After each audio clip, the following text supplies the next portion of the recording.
Come back. Each country, each people have their very special diet, very special dishes, very special food, at least the favorite ones. Thousands of years ago, how was this issue with our ancestors, with the old Egyptians? Were they preparing vegetables and fruits, for example? They had very specific ways of cooking food. These are things which we are going to discover with my dear guest live here in the studio, Mr. Ihab Kamel, our historian and researcher. Thank you very much for being with us, sir, and a very good morning. Thank you. Good morning. The most important elements of food, the most important dishes, and the most important vegetables or fruits on the table for our old ancestors. Where? Okay, let's start. How did we know about what the ancient Egyptian had eaten in the past? Okay. Mostly, we had seen this from the offerings in the tombs, the scenes of the offerings, and sometimes real offerings that were put inside the tombs, and the scene that shows the owner of the tomb sitting in front of an offering table and the different items that are put on the offering table. We have to understand as well that according to the class of the person, his diet system was put. For example, the commoners and the upper class nobles, they all shared one main item, which is the backbone of the ancient Egyptian nutrition system, which is bread. We had different kinds of bread.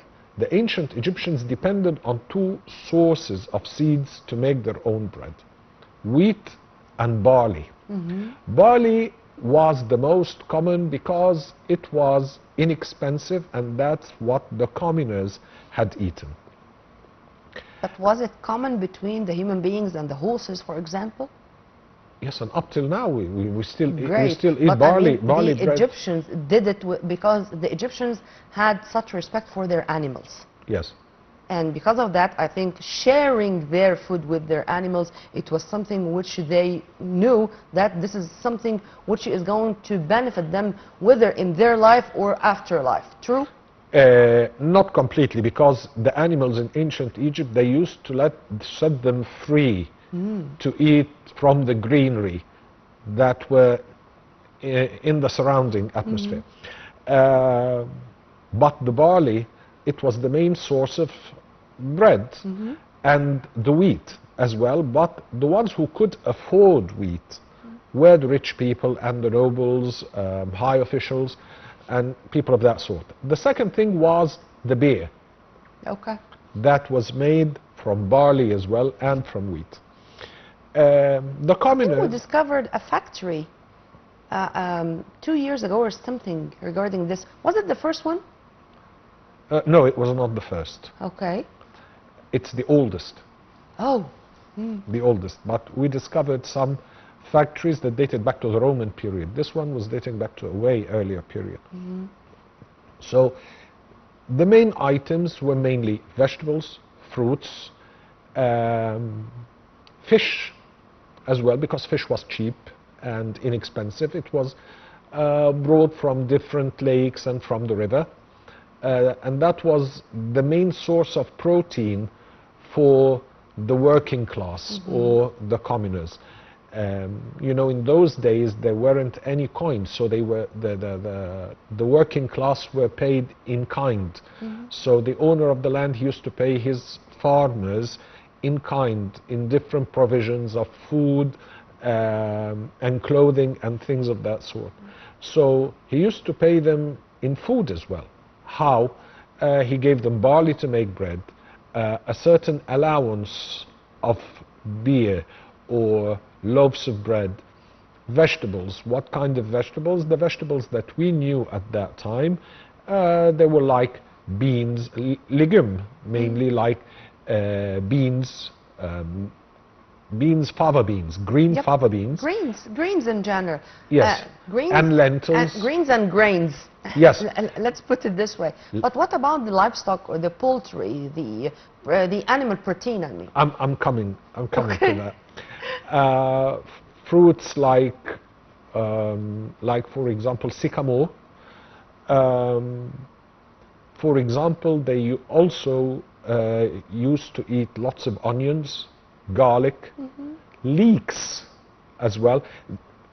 Not very much different from what the farmers in the Delta or in Upper Egypt they eat commonly. The source of animal protein, as I said, fish was inexpensive.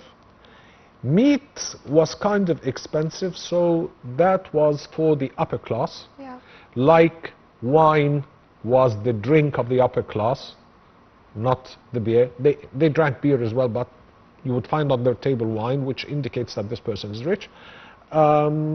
Also geese, different types of fowls. But poultry or chicken did not come to Egypt until very much later, during the time of Thutmose III. He brought it from Mesopotamia, and it was not treated as a source of food. It was treated like peacocks. Oh.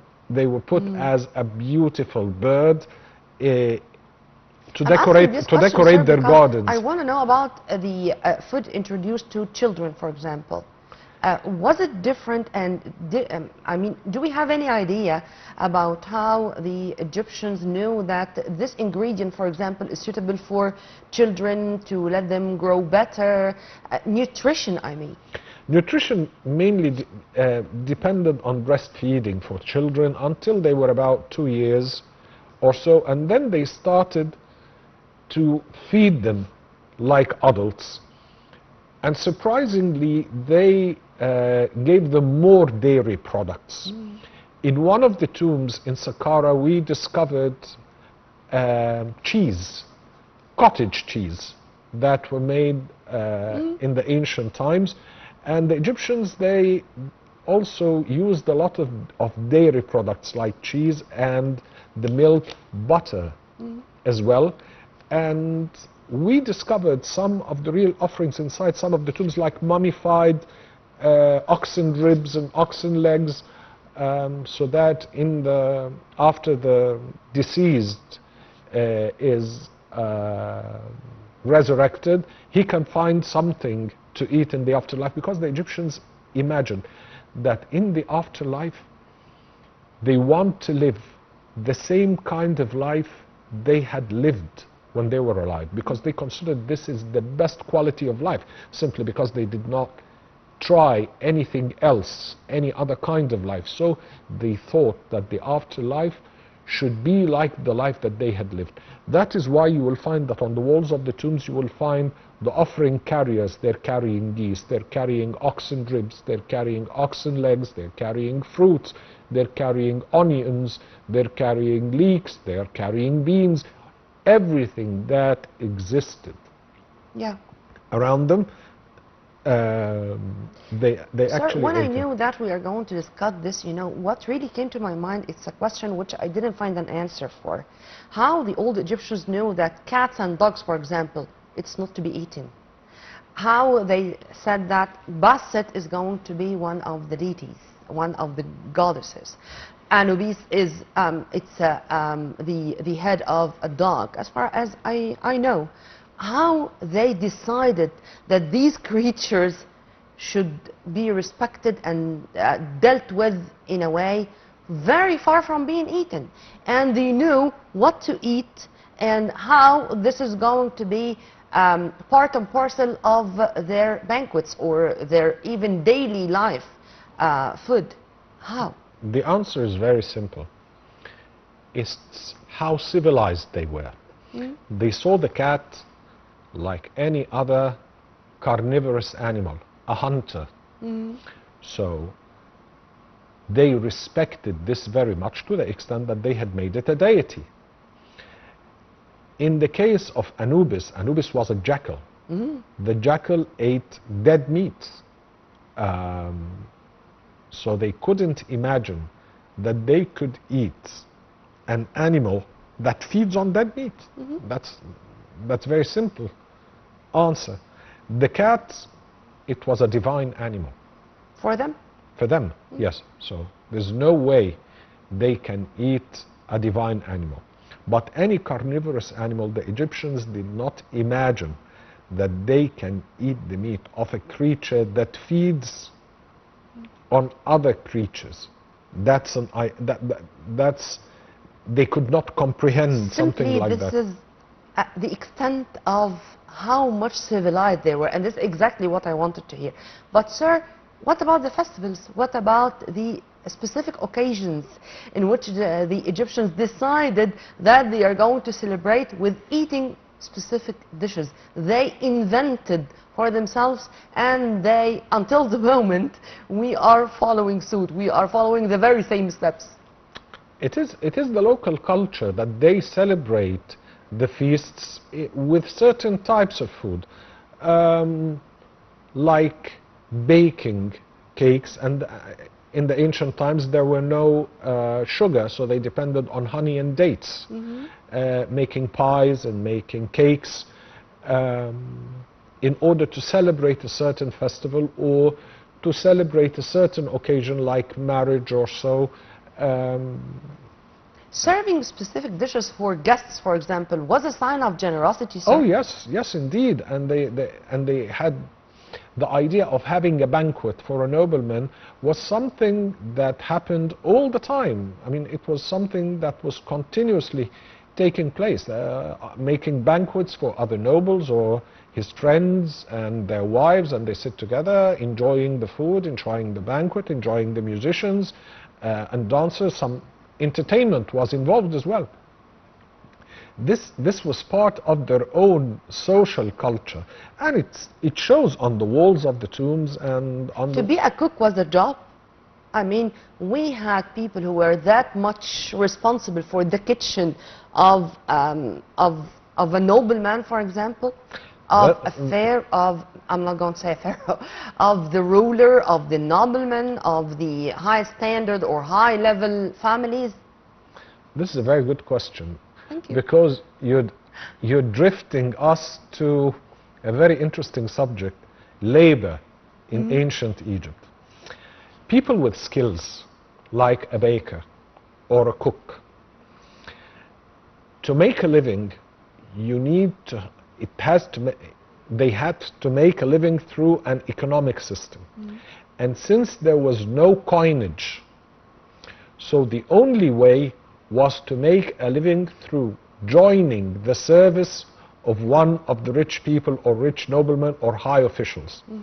So that's how the economic system had worked. Everybody was working and depending on a higher rank person to support him. So that is why how they're going to make a living. An excellent cook.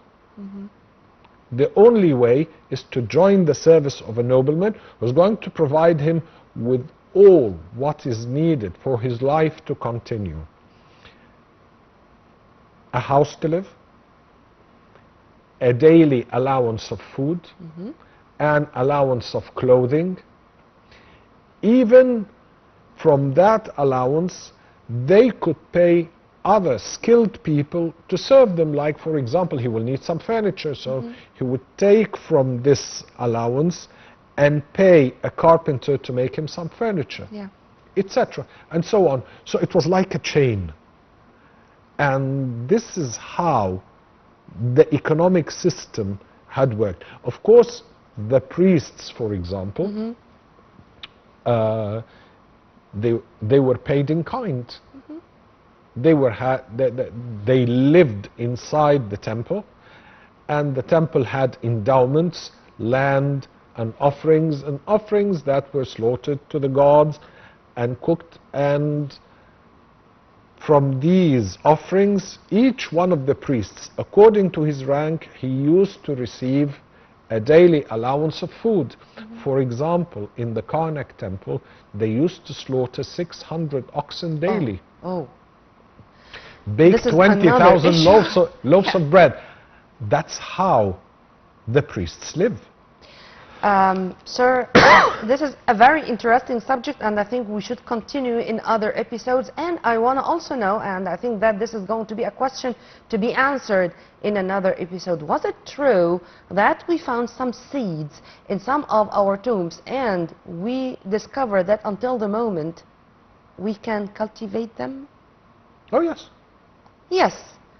This yes is going to be another interview, inshallah, and we are going to know how these seeds lived for thousands of years because they were in the hands of our old ancestors. Well, as usual, I enjoyed our discussion, Mr. Ihab, and we are going to leave you with a promise to see you again in more episodes of our program. Thank you. We were very much delighted to have with us live here in the studio our dear guest, historian and researcher, Mr. Ihab Kamel. And by this we come to the end of our breakfast show for today. Tomorrow is another episode and another crew. Stay tuned only on Nile TV International.